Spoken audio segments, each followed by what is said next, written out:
Hello, everybody. I hope you're having a wonderful day.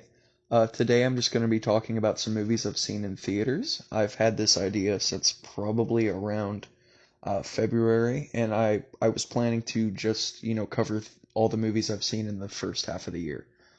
So everything from January to June, and then towards the end of the year, I'll probably do the same thing for all the movies I've seen in the second half of the year. Anyway. I'm probably not going to be diving too deep on a lot of these movies. I don't have, uh, too much to say on all of them, although I do have more to say about some over others. Uh, but, I just thought I'd share some of my thoughts on them. And, so let's get into it. The first movie I saw this year actually came out in December of last year. That would be Puss in Boots: The Last Wish. And I adore this movie. It's really good. You probably are aware of that. So I'll just share what my favorite part of the movie is, and that would be Jack Horner. He is easily the best character in the movie. He is easily the best villain in the movie, and one of the greatest villains of all time, in my humble opinion. Aside from that, the animation's spectacular, the soundtrack's pretty good, all the voice acting's solid. So yeah, if you haven't seen this yet, you should check it out. Obviously, it's not in theaters anymore, but I still think it's worth a watch. The next movie I actually saw with my grandma, and that would be John Wick Chapter 4. So I probably should have waited to see this until I'd seen all the John Wick movies, but I've only seen the fourth one, obviously, and I believe the first one, and maybe parts of two, but I've seen literally nothing of three. That being said, I wasn't really lost on anything going on in this movie. I still had a pretty good grasp of, what was happening, which I think's good. I think that's a point towards the movie is that even if you're not super familiar, you'll at least have a pretty solid idea of what's going on. Another point towards the movie is the action. Obviously, John Wick does action very well. I do prefer the more like hand-to-hand combat, scenes over the stuff where he's just demolishing people with pistols, because it doesn't feel like it has as big of an impact, although it obviously does. Guns do some damage, a little more than fists tend to. Anyways, my favorite scene in the movie was probably the there's like a top-down perspective scene, like Hotline Miami, where he's got like dragon's breath shells, and it's so cool. It's one of the coolest action scenes I've seen in a movie ever. If you literally just don't want to see the movie at all, I would recommend it for that scene alone. And there's other stuff I really like about it. I like most of the characters. I think, like I said, the action's all great. The lighting in this movie is ridiculously good. Like I haven't seen lighting this good in most movies, let alone most like just big budget action movies. So I hope more action movies kind of take the hint, I guess, from this one and do a bit more of that.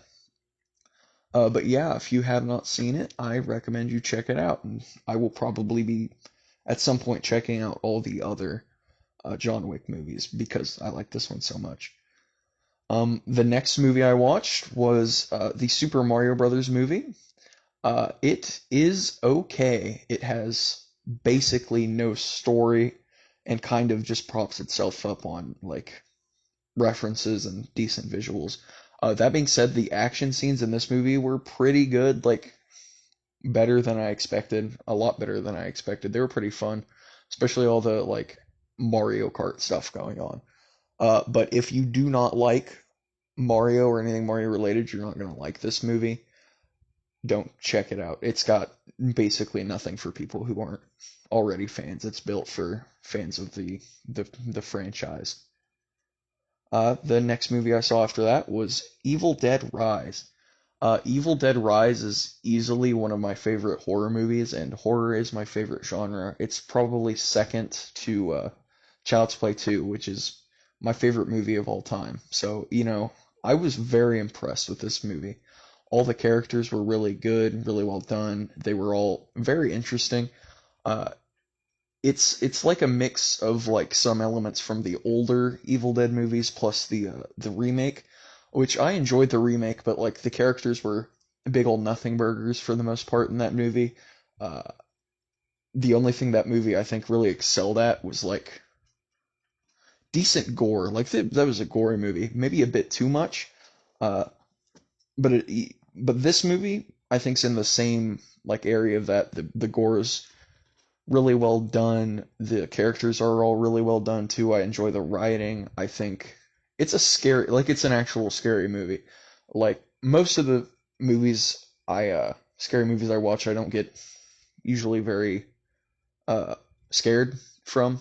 Uh Even my favorite, Child's Play 2, that's not a very scary movie. I watch that because I like the guys and whatnot, and it's funny, and stuff's cool and whatnot. This movie is actually pretty scary. You know, if you're not into horror movies, this one's probably definitely not for you.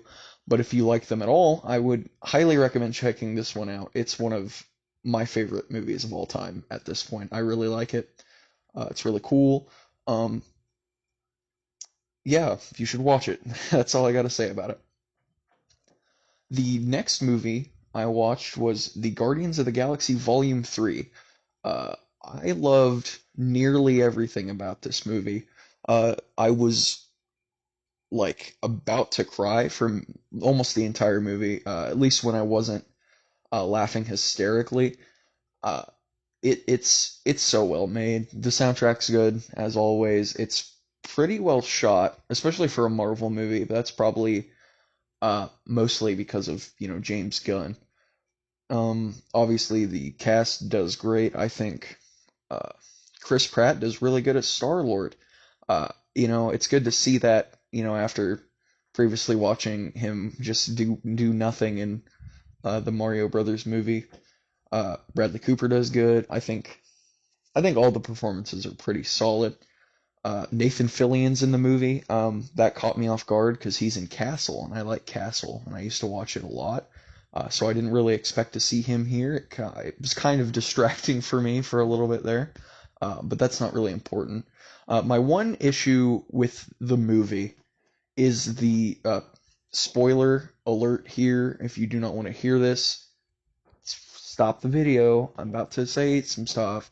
My one major issue for the film is the Peter Quill, Star-Lord, fake out death towards the end of the movie, because they put him in danger and then immediately like undo that, and it seems to be to like redeem Adam Warlock, but I feel like they already kind of did that. Oh, Adam Warlock's another character a lot of people weren't too happy with. I really enjoyed his character, even though he was just a big dumb idiot. I thought that was really enjoyable, at least for me. Uh, Also, his introduction action scenes, one of my favorite scenes from a Marvel movie ever.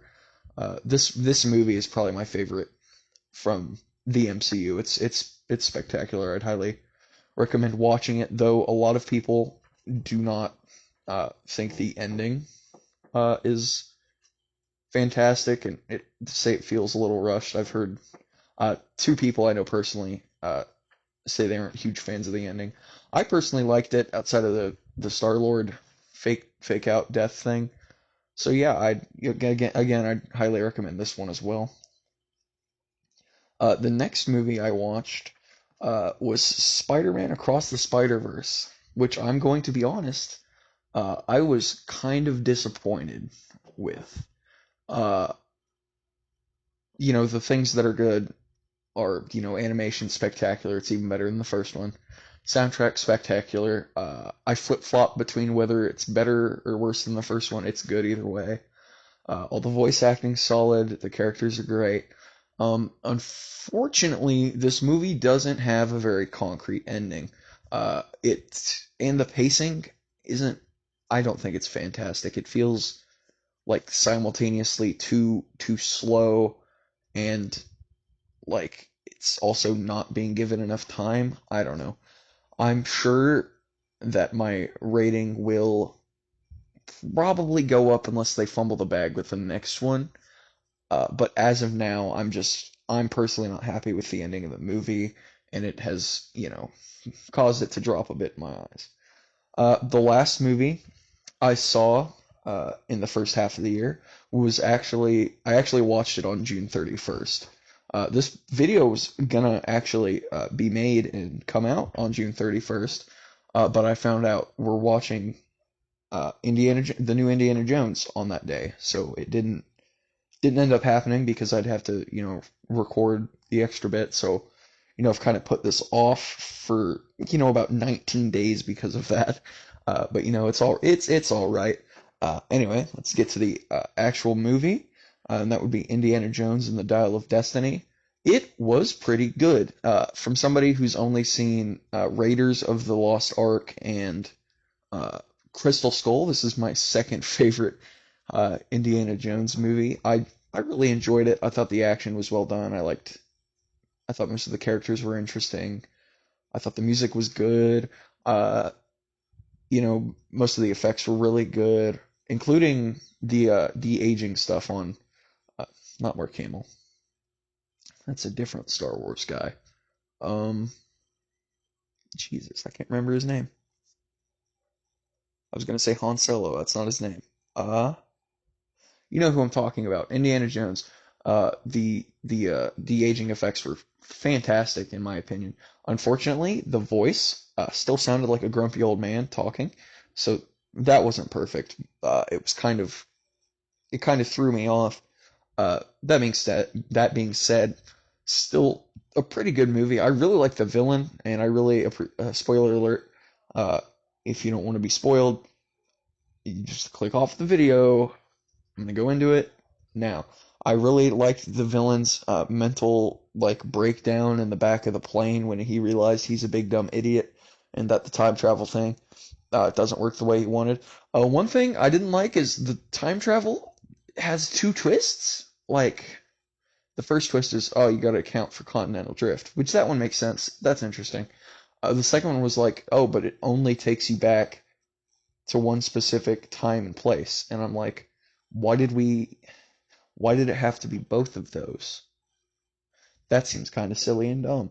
Uh, I don't know why it needed two twists towards the end there, but either way, I thoroughly enjoyed the movie, and I would highly recommend checking it out. I'd recommend all of these movies really, except the Mario movie.